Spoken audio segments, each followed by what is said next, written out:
کبھی ایسا مشکل وقت آیا آپ نے جیپ پر بیٹھنا اور بچوں کو بٹھا کے لے جائیں. تو کہنے لگے جی پلاٹ 20 ہے. میں کہا جی قرآن اندازی کر لیں, آپ پلاٹوں میں اضافہ کروائیں, فائٹ کریں. ٹھیک, لیکن یہ تو کوئی بات نہیں. یہ صاف دکھائی دیتا تھا کہ پلاٹ مل جائے تو میں بیچ کے اس کو کچھ قرضہ تو آ سکوں, یہ کر سکوں. یہ 20 کم ہے, اس کو بڑھائیں گے تو ہم انٹرٹین کریں گے. یار عزت مدانہ طریقے سے انہیں میں نے ایک اصولی موقف پر سٹینڈ لیا ہے. تو قرآن فاروقی فلسفے کا اور جدید مسلم تھینکر کا ایک بہت بڑا, مجھے کوئی نہیں سنبھال سکا, نہ پرویز سنبھال سکا, نہ مودودی سنبھال سکا. وہ اقبال کے پاس تھا یا برہان احمد فاروقی صاحب کے پاس. تو اس طریقے 65 کی جنگ کے دوران میں نے ایم اے اردو میں داخلہ لیا, بارش کی وجہ سے داخلہ. بشیر منظر ایک پنجابی کے بہت شاعر بڑے, ہاسٹل کا خرچ ادا کیا ہے, اس پر یہ اتنی زمین بیچنی پڑی. السلام علیکم ناظرین, میرا نام خالد مصطفیٰ ہے. میں آپ سے مخاطب ہوں اپنے یوٹیوب چینل آواز کے توسط سے. آج ہمارے مہمان ہیں پروفیسر جلیل علی, جو کہ شاعر ہیں, نقاد ہیں, ماہر تعلیم ہیں, سوشیالوجسٹ ہیں اور اقبال شناس ہیں. آپ کی خدمات کے اعتراف میں سن 2017 میں آپ کو تمغہ امتیاز سے نوازا گیا. آپ کے بہت سارے شعری مجموعے ہیں جن پہ ہم اپنے انٹرویو کے دوران ان سے پوچھیں گے, اور بہت ساری تالیفات ہیں. سر, ہم آپ کو اپنے چینل آواز میں خوش آمدید کہتے ہیں. بہت محبت. سر, ویسے تو آپ کے بہت سارے حوالے ہیں, لیکن میں چاہوں گا کہ ہم ادب سے بات شروع کریں. بڑی اچھی بات. اردو ادب بالخصوص شاعری میں ہجرت کے حوالے سے مختلف لوگوں نے اپنے اپنے انداز میں اس استعارے کو استعمال کیا ہے. تو آپ نے تو ہجرت کے آزار کو خود سہا ہے. حالانکہ آپ کی عمر اس وقت کم تھی, لیکن یقیناً آپ نے اپنے بزرگوں سے 1947 کی جو ہجرت ہے اس کے واقعات کے بارے میں سنا ہوگا. تو آپ اس بارے میں ہمیں بتائیں کہ ہجرت کا آزار جس سے آپ گزرے یا آپ کے ماں باپ گزرے, تو اس کے حوالے سے اگر ہم بات شروع کریں تو میرے خیال میں زیادہ مناسب ہوگا. میں تو پاکستان سے کوئی 2-2.5 سال بڑا ہوں. جی. اور میری یاد میں ایک چھوٹی سی بات ہے کہ میرے والد صاحب نے مجھے بازو سے اٹھایا ہوا تھا. صحیح. اور نیچے میرے پاؤں جو تھے وہ پانی کو چھو رہے تھے. شاید بارش ہوئی ہوگی کوئی. تو وہ جو نمی پانی کی ہے وہ احساس ابھی تک مجھے اس کا ہے. واہ. اور وہ عکس میرے ذہن میں آ جاتا ہے کہ مجھے لٹکایا ہوا ہے. اب میں یہ کہا کرتا ہوں کہ پاکستان کے ساتھ میری وابستگی بزرگوں سے باتیں سن کے, اور پھر خود سٹڈی کیا جب کہ پاکستان کیوں لیا, کیا اس کا ساری گروتھ ہے جو ہماری ایک 2 نیشن تھیوری تھی اس کی. تو اب یہ ہوتا ہے کہ پاکستان کے بعد میں کوئی خوشخبری میں سنتا ہوں, کوئی اچیومنٹ سنتا ہوں, تو وہی جو نمی تھی ہجرت کے وقت کی وہ میری آنکھوں سے خوشی کے آنسو بن کے ٹپکنا شروع ہو جاتی ہے. واہ. اور جب میں کوئی سکوت ڈاکہ کی طرح کی کوئی تکلیف دہ بات سنتا ہوں اور ایسی حادثاتی خبر سنتا ہوں تو وہی غم کے آنسوں میں تبدیل ہو جاتی ہے. تو جس آپ نے ہجرت کی بات کی, اس میں جو مجھے والد صاحب سے جو بات پہنچی مجھ تک وہ یہ تھی کہ میرے والد ضلع امرتسر مسلم لیگ کے وائس پریزیڈنٹ تھے. ٹھیک. انہیں ایک جیپ اور ڈرائیور دوروں کے لیے ملا ہوا تھا. صحیح. ہم رہتے تھے امرتسر سے کوئی 9 میل کے فاصلے پر ایک گاؤں تھا ویرو کے. ٹھیک. تو والد صاحب کے ایک دوست تھے, بہت مشہور کامریڈ وہ تھے, اشتراکی آدمی تھے, سردار گرو بخش سنگھ. اچھا. بڑا مشہور نام. گرو بخش سنگھ. اور وہ ایک پرچہ نکالتے تھے پریت لڑی کے نام سے. انہوں نے ایک ہمارے گاؤں کے قریب ہی ایک ماڈل ولیج طرح کی ایک بستی بسائی ہوئی تھی جس کا نام انہوں نے پریت نگر رکھا ہوا تھا. اچھا. تو آپ یہ دیکھتے ہیں نا میری شاعری میں جو خواب دریچہ شوق ستارہ, تو یہ بچپن سے یہ آوازیں میرے کانوں میں پڑیں. صحیح. تو والد صاحب بتاتے ہیں کہ کہیں جب تھوڑے سے فسادات شروع ہوئے تو نوجوان ساتھیوں نے کہا کہ لاہور کی طرف موو کرتے ہیں. تو میرے والد صاحب نے کہا کہ ابھی تو پتہ نہیں، ہو سکتا ہم پاکستان میں ہی آ جائیں ہمارے علاقے. تو کسی نے ان کو تانا دیا کہ آپ کے پاس جیپ اور ڈرائیور ہے، جب بھی کبھی ایسا مشکل وقت آیا آپ نے جیپ پر بیٹھنا اور بچوں کو بٹھا کے لے جانا. صحیح. تو میرے والد صاحب نے قسم کھائی کہ اگر کبھی ضرورت پڑی جانے کی تو میں آخری آدمی ہوں گا جو جائے. واہ. تو بالکل یہ وہ جو فلمی ہیرو والی بات ہوتی ہے، یہ موقع بھی آ گیا نوبت. اب جب یہ پاکستان آ گئے، تھوڑا وقت گزرا تو انہیں کہا گیا کہ لاہور کا کوئی سینما ہاؤس لے لیں بڑے سا بڑا. اچھا. میرے والد صاحب نے انکار کر دیا. انہوں نے کہا جی کوئی بڑی سے بڑی مار روڈ کی دکان لے لیں آپ. انہوں نے کہا نہیں، اگر کبھی وہ زمینیں جو ادھر رہ گئی تھیں وہ کبھی ملیں تو میں لے لوں گا، ورنہ کچھ نہیں چاہیے. واہ. اب آپ سوچیں کہ اگر میرے والد صاحب نے سینما ہاؤس لے لیا ہوتا تو کیا ہو سکتا ہے میں اور آپ یہاں بیٹھے ہی نہ ہوتے. سینما ہاؤس کے ساتھ وابستگی سے جو کچھ ہو سکتا تھا. تو اس طریقے سے میرے ذہن میں ایک بات جو ہے کریکٹر کی والد صاحب سے آئی ہے. صحیح. تو پھر میرا دو چیزیں میرا مسئلہ بن گئی میری شاعری میں، میرے لٹریچر میں. ایک کریکٹر اور ایک تہذیبی تشخص، یہ دو میرے مسئلے ہیں. تو کریکٹر میں بالکل اپنے اپوزٹ نظریات کے بندے میں بھی دیکھتا ہوں تو مجھے وہ اچھا آدمی لگتا ہے، میں اس کی تعریف کرتا ہوں. ٹھیک. وہ ہے نا غالب کا شعر کہ وفاداری بشرط استواری اصل ایماں ہے، مرے بت خانے میں تو کعبے میں گاڑو براہمن کو. واہ. اور دوسرا جو ہے یہ میرا مسئلہ ہے تہذیبی تشخص مسلمانوں کا، جو ہے پاکستانی تہذیبی تشخص اور تمام مسلمانوں کا تہذیبی تشخص. تو یہ اس کا ایک عملی ثبوت میں آپ کو بتاؤں. جی. یہ اسلام آباد میں کوئی 80s کے زمانے میں رائٹرز ہاؤسنگ سوسائٹی بنائی کرم حیدری مرحوم نے. جی. میں اس کا کوئی 10واں نمبر تھا میرا. ٹھیک. تو جب 20 آدمی ہم ہو گئے نا تو انہوں نے کہا، ایک میٹنگ ہو رہی تھی تو اس میں جنرل ضیاء کا کوئی دوست آ گیا اس میٹنگ. اس نے کہا جی آپ اسے کلوز کریں، 21واں ممبر نہ بنائیں، 20 رکھیں، میں آپ کو 20 پلاٹ جنرل ضیاء سے لے دیتا ہوں. اچھا. اب اس میں رائٹسٹ بھی اور لیفٹسٹ بھی، دائیں بائیں دونوں بازو کے لوگ موجود. سب نے کہا ٹھیک ہے. میں کھڑا ہو گیا، میں نے کہا جی ہم کوئی 20 لوگ کوئی خاص چہیتے لوگ ہیں، پنڈی اسلام آباد میں جتنے ادیب شاعر ہیں سب کو اس کا ممبر بنائیں. واہ. تو کہنے لگے جی پلاٹ 20 ہے. میں کہا جی قرآن اندازی کر لیں، آپ پلاٹوں میں اضافہ کروائیں، فائٹ کریں. ٹھیک. لیکن یہ تو کوئی بات نہیں. اس پر میری کسی نے کوئی بات نہیں سنی. تو میں نے ایٹ دا اسپاٹ میں نے کہا جی میری ممبرشپ کینسل کر دیں، میں اس طرح کے فیورٹزم والی پلاٹ میں نہیں لینا چاہتا. اور اس وقت میں نے ایک گھر خریدا تھا، اب اس میں کوئی 4-5 لاکھ کا اس زمانے میں مقروض ہو گیا. اچھا. تو مجھے یہ صاف دکھائی دیتا تھا کہ پلاٹ مل جائے تو میں بیچ کے اس کو کچھ قرضہ اتار سکوں، یہ کر سکوں. لیکن میں نے کہا نہیں.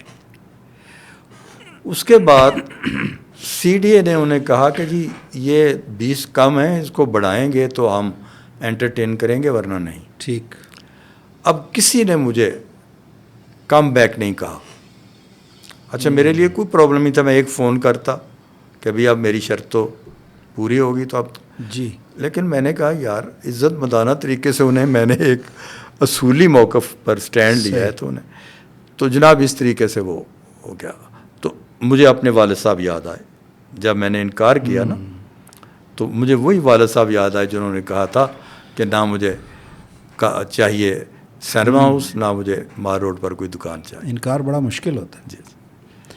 اچھا سر، 1965 میں آپ اورینٹل کالج میں ایم اے اردو میں داخلہ لیتے ہیں اور ابھی اس کا نتیجہ نہیں آتا، اور 1967 میں آپ پنجاب یونیورسٹی میں ایم اے سوشیالوجی میں داخلہ لے لیتے ہیں. تو یہ جو مراجعت ہے اردو ادب سے سوشیالوجی کی طرف، تو ان دونوں کا آپس میں کیا تعلق ہے؟ اچھا یہ تو وہ اقبال کا ایک شعر ہے کہ میری مشاطگی کی کیا ضرورت حسن معنی کو، کہ فطرت خود بخود کرتی ہے لالے کی حنا بندی. کوئی شک نہیں. اب دیکھیے میں فلمیں بہت دیکھتا تھا انٹر میں, دیہات سے آیا ہوا بندہ شہری زندگی میں, تو رنگ چڑھ گیا. تو اس کے نتیجے میں کیونکہ اس وقت ہمارے اہتمام میں, یعنی ہماری خاطر خاص طور پر سینما ہاؤسوں میں 12 بجے طالب علموں کے لیے ایک شو ہوتا تھا جس میں انڈین فلمیں لگتی تھیں پرانی. ٹھیک. تو اسی وقت ہمارا انگریزی کا پیریڈ ہوتا تھا دن 12 بجے. جی. تو اب ہم ادھر چلے جاتے تھے یا بوٹنگ کے لیے راوی پر چلے جاتے تھے. تو انگریزی سے فرار کے نتیجے میں میری کمپارٹمنٹ آ گئی. ٹھیک. اب جب میں نے کمپارٹمنٹ کلیئر کی تو اس وقت صرف 3 مہینے باقی رہ گئے تھے بی اے فرسٹ ایئر کا امتحان ہونے. اچھا. تو میں نے والد صاحب سے کہا کہ میں نے داخلہ لینا ہے. تو انہوں نے کہا اگلے سال لے لینا, اب تو 3 مہینے رہ گئے ہیں. اچھا, میں نے جینوئنلی یہ بات کہی کہ جی میری زندگی بھر میں یہ نہیں بھولوں گا کہ میں نے 1 سال ضائع کیا. ٹھیک. تو مجھے داخلہ لینا ہے. اب ایسے بندے کو جو 3 مہینے ایگزام سے پہلے داخلہ لینا چاہے کمپارٹمنٹ کیس کی وجہ سے, کوئی کالج اسے داخلہ نہیں دیتا تھا سوائے ایم اے او کالج کی. اچھا. تو ایم اے او کالج بڑا بدنام کالج تھا. اچھا, مجھ سے 1 سال سینئر تھے وہاں عطاء اللہ قاسمی. ٹھیک. تو میں نے ایم اے او کالج میں داخلہ لے لیا اپنا سال بچانے کے لیے. تو وہ کہتے ہیں نا کبڑے کو ٹانگ راس آ گئی. اب قدرت کا بندوبست دیکھیں. مجھے ایم اے او کالج میں فلسفے کے طالب علم کی حیثیت سے قدرت مجھے ڈاکٹر برہان احمد فاروقی کی بارگاہ میں لے گئی. واہ, بڑا نام. اب ڈاکٹر برہان احمد فاروقی فلسفے کا اور جدید مسلم تھنکر کا ایک بہت بڑا نام. بہت بڑا نام, کوئی شک نہیں. تو میں کہا کرتا ہوں کہ میری شخصیت سازی پر اور میری ذہنی جو جھکاؤ ہے اس پر 2 شخصیات کا بہت اثر ہے. ایک شخصیت مرحوم تھی علامہ اقبال, اور دوسری جو لائیو شخصیت تھی ڈاکٹر برہان احمد فاروقی کی. اگر یہ 2 لوگ نہ ہوتے تو میں شاید دہریہ ہو چکا ہوتا. اچھا. مجھے کوئی نہیں سنبھال سکا, نہ پرویز سنبھال سکا, نہ مودودی سنبھال سکا. ان لوگوں کی چیزیں میں نے پڑھی. ٹھیک. لیکن وہ میرے سوالوں کا جواب وہاں موجود نہیں تھا. ٹھیک. وہ اقبال کے پاس تھا یا برہان احمد فاروقی صاحب کے پاس تھا. ٹھیک. تو اس طریقے سے قدرت نے یہ بندوبست کیا کہ بدنام کالج ایم اے او کالج میں جانا پڑا. پھر وہاں عطاء اللہ قاسمی جب بی اے کر گیا تو وہ میگزین کا ایڈیٹر تھا کالج میگزین کا, پھر میں کالج میگزین کا ایڈیٹر ہو گیا. تو اب یہاں سے بی اے کر کے پھر میں 65 کی جنگ کے دوران میں نے ایم اے اردو میں داخلہ لیا. اچھا. اچھا, اب یہ تھا کہ وہ میرا فلموں کا سلسلہ یہاں بھی جاری رہا. ٹھیک. اگرچہ میرا کلاس میں بڑا روب تھا, ہم کوئی 45 لڑکے تھے اور 150 لڑکیاں تھیں. ٹھیک. اور امجد سلام امجد اور میں کلاس فیلو تھے, اور ہم آگے ایک ہی بینچ پر بیٹھا کرتے تھے دونوں. روب میرا ایسا تھا کہ اساتذہ بعض کا لیکچر دیتے کسی کتاب کا نام بھول جاتے تو کہا کرتے تھے وہ علی صاحب وہ کیا نام ہے کتاب کا. اچھا. لیکن میں نصابی مطالعے کے معاملے میں بہت پیچھے تھا, بہت کم پڑھتا تھا. ٹھیک. تو اب ایک خوف تھا مجھے جب امتحان دے دیا کہ شاید اس میں کوئی فلیٹ نہ ہو جاؤں میں. تو میں نے والدین کو مجبور کیا کہ میں سوشالوجی میں داخلہ لینا چاہتا ہوں. اچھا. تو یہ میں نے ایک اسٹریٹجی اختیار کی یونیورسٹی میں مزید 2 سال رہنے کے لیے. واہ. ٹھیک ہے جی. اب سوشالوجی جو تھا وہ میرے ایک دوست کی فرمائش کی وجہ سے مجھے وہاں مل گیا, یعنی سفارش کی وجہ سے داخلہ. بشیر منظر ایک پنجابی کے بہت شاعر بڑے ہوتے تھے, مجھ سے 20 سال بڑے تھے, لیکن انہوں نے ایم اے اردو میں ہمارے ساتھ داخلہ لے لیا تھا. صحیح. حفیظ طاہر. ہاں, ایبک روڈ وہ ہے نا چھوٹی سی ایبک روڈ. جی جی جی. اس پر ان کا ایک پریس تھا. ہاں. اس مینار آرٹ پریس. اچھا. اس پریس پر شاعر ادیب آ جاتے تھے شام کے وقت. میں بھی شام کے وقت وہاں چلا جاتا تھا. ٹھیک. تو وہاں انور مسعود پنڈی سے میں پڑھاتے تھے, یہ بھی وہاں کبھی کبھی آ جاتے تھے. نثار ناسک بھی وہاں کبھی کبھی. اچھا. تو وہاں لاہور کے عام ادیب شاعر آتے رہتے تھے, تو وہاں بہت سارے لوگوں سے ملاقاتیں میری ہو گئی. تو ایک رابطہ بن گیا شاعروں ادیبوں سے.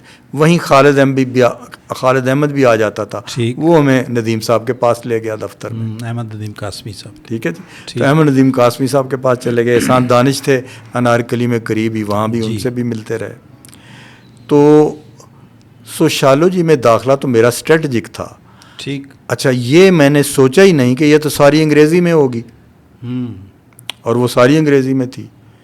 اور اتنا ہارڈ کمپٹیشن وہاں تھا کہ اپنے اپنے ضلع میں فرسٹ آئے ہوئے بچے, لڑکیاں لڑکے, کل 17 طالب علم انہوں نے انڈکٹ کیے تھے. اچھا. ان میں سفارش کی وجہ سے تھا, کیونکہ میرے پاس BA میں سوشالوجی نہیں تھا, فلاسفی تھی.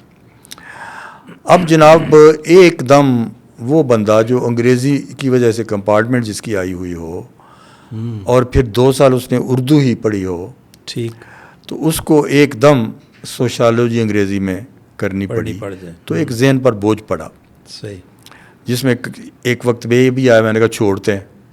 ٹھیک. جب میں نے چھوڑنے کا خیال کیا تو والد صاحب سے ذرا تذکرہ کیا. انہوں نے تو اپنی کاپی نکالی اور کہا بیٹے یہ دیکھیں ابھی تک جو تمہاری فیسیں ادا کی ہیں, ہاسٹل کا خرچ ادا کیا ہے, اس پر یہ اتنی زمین بیچنی پڑی ہے, تو یہ سارا کچھ کیا ہے. تو میرے دل میں ایک تھوڑی سی یہ جاگی کہ میں کیا کر رہا ہوں. لیکن میرا خیال یہ ہے کہ اس میں سب سے بڑا کام میری والدہ کے آنسوؤں نے کیا, جس نے میری غیرت بیدار کی. اچھا, واہ. میری والدہ نے رونا شروع کر دیا. اب ان کے آنسو دیکھ کر میں نے کہا کوئی غیرت کھاؤ یار. تو میں آ گیا ہاسٹل میں, اور میں نے زمین پر بستر کر لیا, اور میں نے نوٹس بنانے شروع کر دیے. اچھا. میرا ایک پرابلم تھا کہ میں اگر پڑھتا تھا تو آدھے گھنٹے کے اندر اندر مجھے نیند آ جاتی تھی, میں رک ہی نہیں سکتا تھا. ٹھیک. تو اس کا بھی علاج میں نے کیا کہ لکھنا شروع کرتے ہیں, نوٹس کرتے ہیں, بناتے ہیں. اچھا. اب میں نے نوٹس ووٹس بنانے شروع کیے. تو جب پروموشن ایگزام ہوا جی, تو میری پوزیشن پورے ڈپارٹمنٹ میں سیکنڈ. اچھا, اس پر وہ جو پوزیشن ہولڈرز کمپیٹیٹرز ہوتے ہیں, ان کو بڑا ان کا ماتھا ٹھنکا کہ یار یہ کہیں مارے نہ. تو ہمارا تو کبھی یہ پرابلم ہی نہیں رہا. تو ہمیں اسی زمانے میں پھر ایوب کے خلاف کمپین چل پڑی, تو ہم نے اس میں حصہ لینا شروع کر دیا. اچھا. بلکہ مجھے یاد ہے کہ اس میں ایک اسٹیٹسٹکس کا پرچہ تھا. تو اسٹیٹسٹکس کے پرچے میں میرے نمبر جب سب سے زیادہ آئے نا, کوئی 79, تو میں نے کہا 79. تو وہ پروفیسر صاحب جو تھے نا, انہوں نے سمجھا کہ شاید یہ کہہ رہا ہے کہ یہ تو تھوڑے ہیں. انہوں نے دوبارہ پرچے سارے کے نمبر کیلکولیٹ کیے, اور انہوں نے کہا یار 79 ہی نہیں بنتے ہیں. اچھا, تو میں تو یہ سمجھ رہا تھا کہ 79 کیسے آ گئے میرے. ٹھیک. تو اس طریقے سے جناب پھر وہ میری پوزیشن جو تھی نا فائنل میں چوتھی ہو گئی. ٹھیک. اور مزے کی بات ہے کہ میں جب 6 مہینے گزرے تو رزلٹ آ گیا MA اردو کا. وہ جو میں نے سوچا تھا چھوڑیں اسے, جی, اس کی ایک وجہ یہ بھی تھی کہ اچھی خاصی ہائر ڈویژن, سیکنڈ ڈویژن میں میرا رزلٹ آیا تھا MA اردو کا. ٹھیک. تو میں نے کہا چلیں وہ اچھا رزلٹ آ گیا چھوڑیں. تو لیکن وہ نہیں ایسا کیا. اور لیکن میں سمجھتا ہوں کہ قدرت کا پھر یہاں رول ہے کہ لٹریچر کا تعلق گہرا ہوتا ہے معاشرے کے ساتھ, اور سوشالوجی معاشرے کا سائنٹیفک مطالعے کا نام ہے. ٹھیک. تو اس سے معاشرے کی تفہیم کے بارے میں, اس کی لیئرز کے بارے میں, اس کی ڈیپتھ کے بارے میں میری انسائٹ بڑھی. ٹھیک. اور میں سمجھتا ہوں کہ مجھے جو اعتماد دیا ہے اور جو میری اپروچ بنائی ہے زندگی کے بارے میں, وہ سوشالوجی نے بنائی. اور اس سے کنٹریبیوشن یہ ہوا کہ میرے لٹریچر میں ڈیپتھ آئی. کالج کے زمانے میں ہی قاسمی صاحب کا آپ نے ذکر کیا, تو فنون کا غزل نمبر انہوں نے چھاپا جس میں آپ کی 10 غزلیں شائع ہوتی ہیں. تو یہ قومی ادبی افق پر یہ آپ کی پہلی اڑان تھی. تو آپ کیا سمجھتے ہیں کہ یہ جو لاہور کا ادبی ماحول تھا, جو آپ کے دوست تھے, یہ اس کا اثر تھا جس سے آپ کا تخلیقی جوہر چمکا, یا کوئی اس کی اور وجہ تھی؟ ظاہر جی, ایک بندے کو جو تخلیقی صلاحیتیں رکھتا ہے, میں نے ویسے شاعری شروع کی تھی میٹرک میں. ٹھیک. قصبے میں تھا, وہاں کوئی بزم ادب بھی نہیں تھی. تو جب 9ویں کلاس نے 10ویں کلاس کو الوداعی پارٹی دی, اچھا, تو اس میں میں نے کہا میں شاعری میں اپنا اظہار کروں گا, کیونکہ اقبال کا نام سنا ہوا تھا. صحیح. تو کبھی کبھی دل کہتا تھا میں بھی اقبال کی طرح سے شاعر بنوں. تو وہ مجھے ایک مصرع اس کا یاد ہے ٹیپ کا, بس الوداع ہے دوستو یاروں کے یارو الوداع. واہ. تو 3-4 بند کی وہ نظم تھی, ٹھیک. بس کہیں گم ہو گئی. تو اب بی اے میں اپنا انٹر میں جب میں ریلوے روڈ کالج میں داخل ہوا تو میں نے ایک افسانہ لکھا. تو جو چیز میری سب سے پہلے چھپی کالج میگزین میں وہ افسانہ تھا. اچھا, شاعری نہیں تھی. ہاں جی. اچھا, اس افسانے کی بھی یہ دیکھیں یعنی سگنیفیکنس یہ ہوئی کہ میرے افسانہ چھپنے کے کوئی 4-5 مہینے بعد کسی استاد نے یا کسی اور صاحب نے وہ ہیلپ بک ہوتی ہے نا, جی, وہ لکھی. اس میں میرا وہ افسانہ افسانوں کے نمونے کے طور پر درج تھا. اچھا. تو وہ ایک میرا کلاس فیلو مجھے کہنے لگا کہ آپ نے تو یہاں سے نقل کیا ہے. تو میں نے کہا یار دیکھو یہ کب چھپی ہے کتاب, یہ تو میرے افسانہ چھپنے کے 6 مہینے بعد چھپ رہی ہے. ٹھیک. اچھا, تو یہ میرے لیے بہت بڑی بات تھی کہ میری پہلی تحریر جو ہے وہ کسی کتاب میں آ گئی. ٹھیک. تو اس کے بعد پھر بی اے میں نے کالج میگزین میں کوئی چیز اپنی شاعری کی بھی چھاپی, کیونکہ میں خود بھی اس کا ایڈیٹر تھا. پہلے سال تو عطا اللہ قاسمی ایڈیٹر تھا, اس نے چھاپی کوئی میری چیز. مگر یہ جو آپ نے بات کی یہ بہت بڑے اعزاز کی بات ہے کہ احمد ندیم قاسمی صاحب اس زمانے میں فنون کا غزل نمبر مرتب کر رہے تھے. جی. مرحومین کو شامل کر کے. ٹھیک. اور لیٹسٹ نوجوانوں تک. ٹھیک. تو انہوں نے 1-2 مشاعروں میں امجد سلام امجد کو بھی سنا, مجھے بھی سنا. صحیح. اور انہوں نے ہمیں حکم دے دیا کہ مجھے 10 غزلیں دونوں دیں, میں فنون کے غزل نمبر میں آپ کو شامل کرنا چاہتا ہوں. ٹھیک. اب ہمارے تو ہاتھوں کے طوطے اڑ گئے کہ وہ اس معیار کی فنون کے معیار کی 10 غزلیں کہاں سے لائیں. خیر وہ جیسے کہتے ہیں ہوں جھانج کے ہم نے وہ پوری کی. اور یہ بہت بڑی بات تھی کہ ہماری پہلی اپیرنس کسی ادبی پرچے میں فنون کے غزل نمبر میں جو ایک تاریخی دستاویز ہے اس کے ذریعے سے ہوئی. صحیح. تو یہ بہت بڑی ریکگنیشن تھی. اس کے بعد شاید ہی کوئی فنون ایسا ہو جس میں میری چیز نہ ہو. پھر تسلسل کے ساتھ میں فنون میں چھپا. اچھا سر, آپ کا ایک شعر ہے کہ منزل منزل ساتھ صدا کا تیرا میرا, اور جھلمل جھلمل شوق ستارہ تیرا میرا.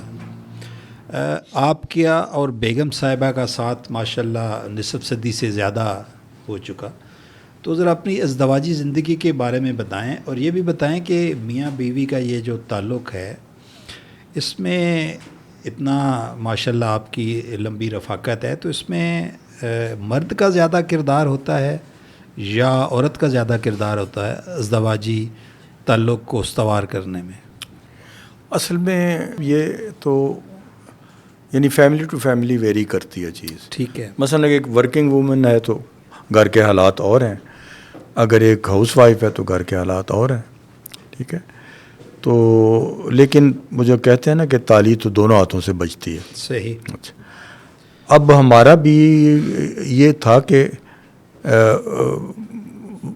جب میں ملازمت شروع کر لی, وہ بھی ایک ایپیسوڈ ہے لیکن اس کا ذکر اگر وقت ہوگا تو کریں گے کہ وہ کیسے ہوا. تو والد صاحب نے مجھے کہا کہ ہماری جو برادری ہے اس میں یہ 3 فیملیز ایسی ہیں, ان میں سے کوئی بھی ہمیں اپروچ کر سکتا ہے تمہارے رشتے کے لیے. ٹھیک. تو ہمارے لیے بہت مشکل ہو جائے گا اگر کوئی بچی لڑکی والا آ گیا تو اسے انکار کرنا. ٹھیک. تو تم اپنا چوائس ان تینوں میں سے بتاؤ. اچھا. ان تینوں میں سے کوئی ایک بی اے پڑھی ہوئی تھی, ایک ہاؤس وائف, ایک جو تھی کوئی شاید ایم اے پڑھی ہوئی تھی, لیکن وہ کوئی سروس نہیں کر رہی تھی یا سبجیکٹ بھی وہ ایسا نہیں تھا جو اٹریکٹیو ہو. تو ان کا سبجیکٹ سائیکالوجی تھا, میرا لٹریچر تھا, سوشالوجی تھا. تو میں ظاہر ہے وہ زمانہ پلیٹونک سوچوں کا ہوتا ہے, تو میں نے بھی افلاطونی رومانٹسزم میں نے یہ چوائس کیا. پھر میں نے کیا کیا کہ اپنے ایک بھتیجے کو جو مجھ سے 2-3 سال چھوٹا تھا, اس کے فادر اور میری وائف کے فادر کولیگ تھے. اچھا. تو میں کہا یار اپنے فادر کا حوالہ دے کے آپ ذرا ملیں تو یہ دیکھیں شکل صورت کیسی ہے. باقی تو میں نے چوائس کر لیا کہ لیکچرر ہے اور سائیکالوجی کی ہیں. تو یہ جو سی بی کالج ہے نا, اس کے پیچھے کامران مارکیٹ کی طرف بھی ایک چھوٹا سا دروازہ اس کا کھلتا ہے. اچھا. وہاں میں ایک کپڑے کی دکان والے بندے کے پاس بیٹھ کے اس کو میں نے بھیجا. یہ کوئی آدھا پونا گھنٹہ کے بعد واپس آیا اور مجھے کہتا ہے چاچا جی کر لو نہیں تو میرا کرا دو. اچھا. تو وہ میں بے تکلف تھا میرے ساتھ.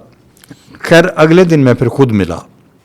اچھا. میری ایک کلاس فیلو وہاں سوشالوجی کی لیکچرر تھی, تو میں نے اس کے بہانے میں بھی ملا. تو بہر صورت میں نے پھر والد صاحب کو خط لکھ دیا. میں نے کہا جی یہ آپ ان لوگوں سے کر سکتے ہیں. صحیح. تو جیسے ہی ان کے فادر تو فوت ہو چکے تھے, تو جیسے ہی ان کی والدہ کو پتہ چلا کہ اس طرح میں نے وزٹ کیا ہے, تو وہ پہنچ گئیں والد صاحب کے پاس اور میرے پیرنٹس کے پاس. تو اس طریقے سے یہ سلسلہ ہو گیا. لیکن میرا خیال ہے میرا وہ جو تھا نا کیا کہتے ہیں سپوزیشن, وہ کوئی فوری طور پر تو اچھا ایکسپیرئنس نہیں ہوا. صحیح. کیونکہ ایک میچور خاتون جس کی عادتیں اپنی ہیں, میری عادتیں اپنی ہیں, ٹھیک ہے, تو اس میں جو ایک ری سوشلائز ہونا ہوتا ہے دونوں نے, اس میں تھوڑا وقت لگا. تو شروع میں کچھ کنفلکٹ بھی آئے, لیکن میں سمجھتا ہوں کہ اللہ نے مجھے یہ توفیق دی اور یہ قوت دی کہ وہ میرے اندر ایک احساس یہ پیدا کیا کہ میں کسی اپنے انیشیٹو کو فیلئر میں بدلتا نہیں دیکھ سکتا. واہ. تو میں نے کہا اگر مجھے 5% بھی امید ہوگی تو میں اس رشتے کو جو ہے یہ چلاؤں گا, ختم نہیں کروں گا. اگرچہ ان کی ایک درمیان میں کولیگ تھیں, انہوں نے ذرا میرے قریب ہونے کی کوشش کی اور مجھے کہا کہ آپ کا ان کا مزاج نہیں ملتا, ایسے کہا. اچھا. پتہ نہیں کیا اس کے پیچھے پالیسی تھی کیا نہیں تھی. تو میں نے انہیں یہ کہہ کے نا ڈس ہارٹ کر دیا کہ بھائی 5% بھی امکان ہوگا تو میں اپنی ایفرٹس جاری رکھوں گا. واہ. تو اس کا اللہ تعالیٰ نے صلہ یہ مجھے دیا کہ میں نہیں سمجھتا کہ اس طرح کے 2 ورکنگ پارٹنرز کی زندگی ایک جنت کی طرح سے گزری ہو جیسے ہماری گزری. جی بالکل. وہ شروع کا تھوڑا سا عرصہ جو کانفلکٹ کا تھا وہ, یعنی آپ یہ دیکھیے کہ جب تک ہمیں یہ نہیں نا پتہ چلا کوئی 31 سال بعد 25 سال بعد نہیں, ریٹائرمنٹ کے بعد ہمیں پتہ چلا کہ آپ پینشن کا جوائنٹ اکاؤنٹ نہیں رکھ سکتے. اچھا. تو پوری سروس ہمارا جوائنٹ اکاؤنٹ تھا. ٹھیک. اور میری وائف کو کچھ پتہ نہیں ہوتا تھا کتنے پیسے بینک میں ہیں کتنے نہیں. صحیح. اس آئیڈیل سطح پر ہماری لائف گزری. ٹھیک ہے. ماشاءاللہ. جب کہ میرے ساتھ ایسے پارٹنرز, میرے پروفیسر دوست جو شادی شدہ تھے, جن کی وائفز بھی پروفیسر تھیں, وہ مجھ سے ادھار لیا کرتے تھے. ٹھیک. تو یہ اللہ کا بہت ہی کرم تھا. اچھا سر, ادبی حلقے جو ہیں وہ آپ کیا سمجھتے ہیں کہ تخلیقی سفر میں کس حد تک ممد و معاون ثابت ہوتے ہیں؟ اور آپ نے حلقہ ارباب ذوق سے علیحدگی اختیار کی اور پھر حلقہ ارباب غالب. اچھا نہیں, یہ ذرا میں کریکٹ کر دوں. جی جی. حلقہ ارباب ذوق سے علیحدہ میں کبھی نہیں ہوا. اچھا. وہ ہوا یہ تھا کہ حلقہ ارباب ذوق بہت پولیٹیکل ہو گیا ہوا تھا. دڑے بندیاں ہو گئی تھیں, بہت زیادہ سیاسی انوالومنٹ, لٹریری گفتگو کم ہوتی تھی, پولیٹیکل اورینٹیشن کسی کی کیا کسی کی نہیں ہے اس پر زیادہ. اس پر یوسف حسن صاحب حالانکہ وہ خالص مارکسسٹ بندے تھے. جی جی, میرے استاد تھے. لیکن ان کو لٹریری جو ایسنس ہے نا, اس سے ان کا شغف تھا کہ لٹریچر پہلے لٹریچر ہونا چاہیے. یہ ان کی میری کامن بات تھی. یوسف حسن کے علاوہ شفیع زامن بھی. جی جی. اب میں اقبالسٹ تھا, اسلامسٹ تھا, وہ اشتراکی تھے. لیکن یہ جو لٹریچر کے ساتھ وفاداری تھی اور جمالیات, جو احساس جمالیات میں اشتراک تھا, وہ ہمارا کافی زیادہ تھا. یعنی شعر کی فنیتیں جو ہیں, تخلیقی کیت جو ہے اس کے بارے میں. تو وہ مجھے کہنے لگے جی ہمیں الگ حلقہ بنانا چاہیے.